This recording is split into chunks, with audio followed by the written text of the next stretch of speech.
नमस्कार बंधुरा आज के ठाकुरबाड़ीर असाधारण स्वादेर निरामिष पटल कुमड़ो आलुर एक तरकारी रेसिपि आपनादेर साथे शेयर करब। एटा भात रुटी परोटा सबार साथेई खेते असाधारण लागे और निरामिष दिने एरकम एकटा तरकारी थाकले किन्तु बाड़ीर सकले खूब तृप्ति सहकारे खाबे। आशा करछि रेसिपिटा आपनादेर खूब भालो लागबे। चलुन झटपट देखे निई किभाबे बानाबो।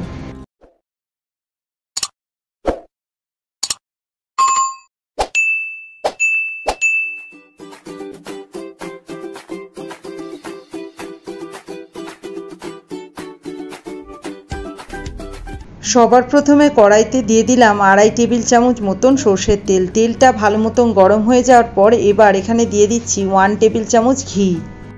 फोड़नेर जोन्नो एखाने दिए दिচ্ছি 2টো तेजपाता और साथे दिए दिচ্ছি 4টে गोटा काँचा लंका। काँचा लंकागुलो माझखान थेके चिरे व्यवहार करेছি और एगुलोके किछु सेकेंडेर जोन्नो एकटु भेजे निচ্ছি। एबार आमी एखाने दिए दिচ্ছি केटे राखा पटल। पटल आमी एखाने ओजने 400 ग्राम मतन निয়েছি। पटलेर खोसा मोटामुटी सबटाई छाड़िয়ে নিয়েছি, तबे माझखाने अल्प एकटू खोसा रेखे दिয়েছি যাতে सम्पूर्ण गले ना जाए। और पटलगुलो किन्तु दु टुकरो करे बा मिडियाम साइजेर केटे निয়েছি। ग्यासेर आँचटा लो टू मिडियाम रेखे पटलगुलोके बेश भालो मतन भेजे निচ্ছি। पटलगुलो भालो मतन भाजा हो गेছে। एबार केटे राखा आलू दिए दिलाम। एखाने मिडियाम साइजेर आलू आमी दुटो निয়েছি और एटा मोटामुटी आमी मिडियाम साइजेरই केटे निয়েছি। पटल एबं आलू आबारो मिडियाम आँचे भालो मतन भेजे निচ্ছি। आलू और पटल भालो मतन भाजा हो जाओयार पर एखाने आमी केटे राखा कुमड़ोटाओ दिए दिচ্ছি। कुमड़ो आमी ओजने 200 ग्राम मतन निয়েছি, मिडियाम साइजेर केटे निয়েছি। एबार आलू पटल कुमड़ो आबारो मिडियाम आँचे भालो मतन भेजे निচ্ছি। এইভাবে সবজিগুলো ভালো মতন ভেজে নিতে হবে, তাহলে কিন্তু তরকারিটা খেতে ভালো হবে। এবার আমি এখানে দিয়ে দিচ্ছি স্বাদ মতন নুন আর সাথে আমি এখানে দিচ্ছি 1 টিস্পুন মতন হলুদ বাটা।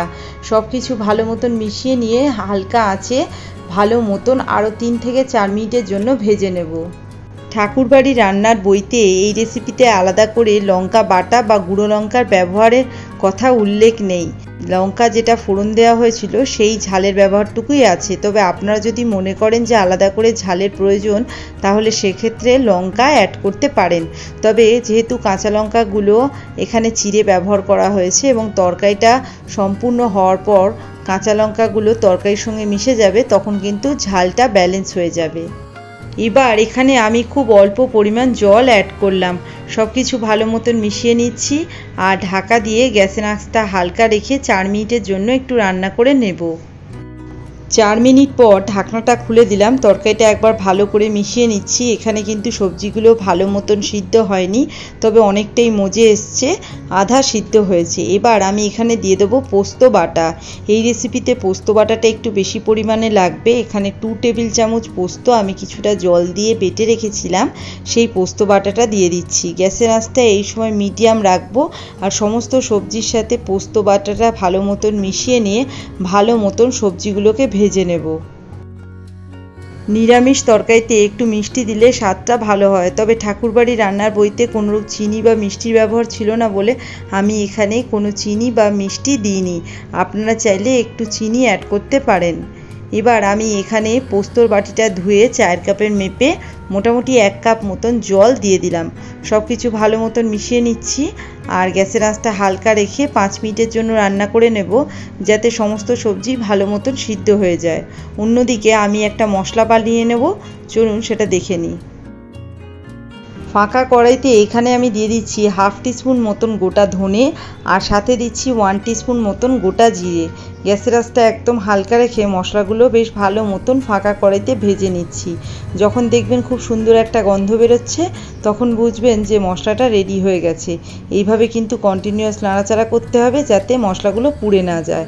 মশলাগুলো দেখুন এখানে বেশ ভালো মতন ভাজা হয়ে গেছে। এগুলো আমি কড়াই থেকে তুলে নিয়ে বেশ ভালো মতন গুঁড়ো করে নেব। অন্যদিকে 5 মিনিট পর ঢাকনাটা খুলে দিলাম আর তরকারিটা ভালো মতো নাড়াচাড়া করে নিচ্ছি। এখানে সমস্ত সবজি ভালো করে সিদ্ধ হয়ে গেছে।